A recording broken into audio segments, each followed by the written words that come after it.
Yeah, no, you go, I'll follow you. Jack, just pick up on what happened with Harry. I mean, it's a good night for the team, played well, scored goals, and yet a section of fans booing Harry. Can I get your reaction to that? Personally, I think it's ridiculous. Harry's been unbelievable for this country in every, the World Cup, the Euros. He's been outstanding. I think even tonight he was brilliant. Our first two goals, come from the first one, him driving out with the ball, and the second one comes from him driving a little bit and then playing the pass into Ollie. Not every centre-back can have those qualities, And like I said, he's been a fantastic servant for this country. And he's been brilliant. So I think it was ridiculous for him to get booed, and it weren't something that the team liked. There's been so much support for the team over a long period of time. There's been a real unity between the fans and the players as well. Is there a worry that could maybe start to fracture when you hear stuff like that? No, because Harry's a strong-minded person, and I think his performance tonight would have done him the world of good. I also think that him like that, it will only probably spur him on. Obviously it's not nice to hear, but you've got a job to do. Like I'd be the exact same. He'd wanna make prove people wrong. But we had a brilliant relationship with the supporters at the Euros last year, and I think we need to keep it like that. Going into the World Cup. But on the whole, it weren't nice, to hear boos for Harry, and it was something that the whole team didn't like one bit. Gail, is he all right? I know that often you say you can block out the noise, but it's quite hard to do that, isn't it, when you're playing for England at Wembley and you have enjoyed quite a lot of support? I know exactly what you mean. It is difficult sometimes.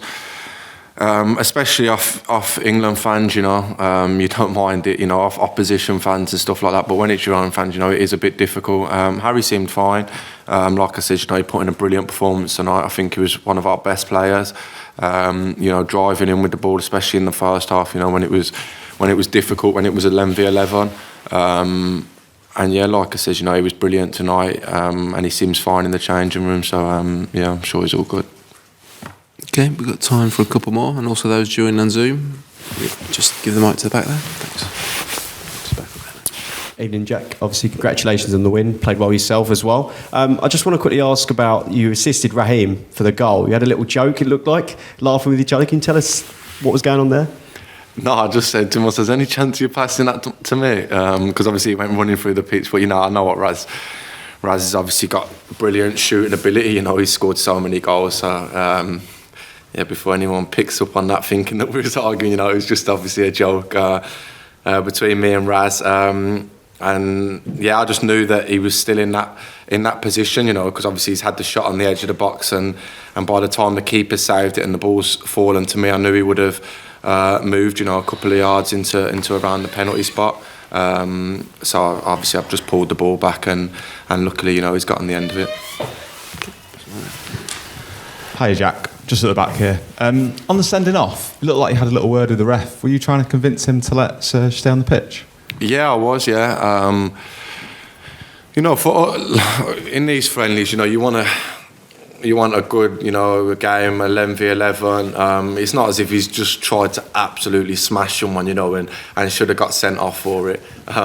He's just obviously had a few words with the referee. So I was just saying to the ref, come on, it's a friendly, And even for us, we want to play against, 11v11 and make it a difficult match for ourselves.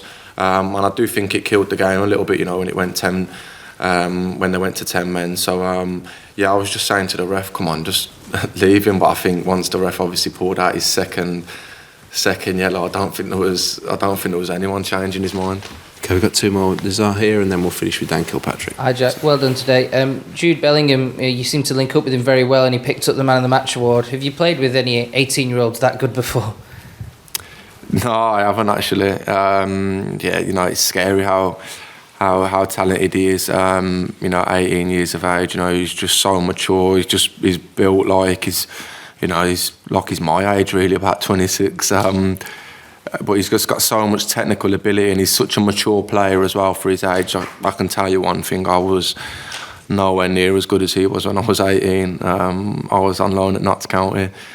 I was a little scrawny thing as well. So no, he's so mature, and I think that's I think that is actually one of the main things. Just the way he plays, he's just so mature. You know, he's just.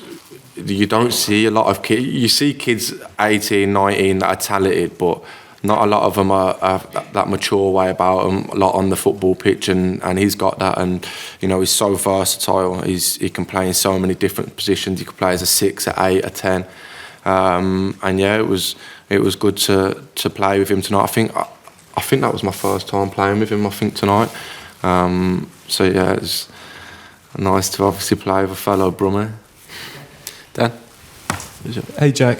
Just looking ahead to the World Cup draw on Friday, I think I'm just having a look. I think you can get kind of Germany, Netherlands, Croatia, so some good sides there. Have you had a look at it at all? Is there anyone you want to get, you don't want to get? Do you fear anyone? Nah, do you know what? I haven't actually had a look at it. I haven't really looked too much into the draw. Obviously, we'll all be watching it.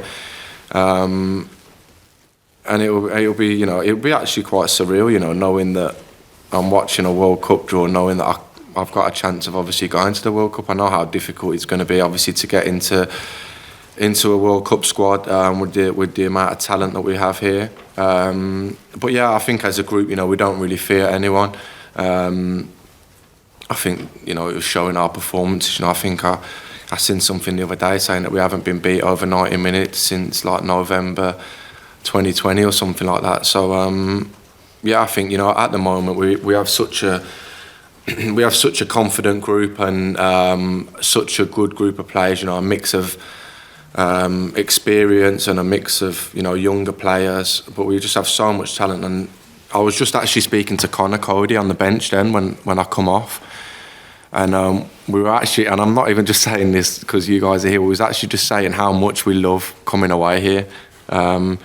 And, you know, I've heard people say before, you know, players that have played for England 10, 15 years ago that they didn't really enjoy it. But honestly, for me, I love coming away, man. Like, I love just training and being with the lads. You know, we've got such a good group of lads here. And credit to the staff, you know, because they've done that as well. You know, the manager, it was just like little things in the Euros, you know, that they've done for us that made it feel like so homely and stuff, which helped us, you know. So yeah, you know, we have such a good group here, and we love coming away, and we're playing with so much confidence and belief at the moment. So I think looking ahead to the draw, you know, we're all going to be excited, and we won't really fear anyone. Thanks, guys. We'll have to wrap up there, and Gareth will be with you shortly. Cheers.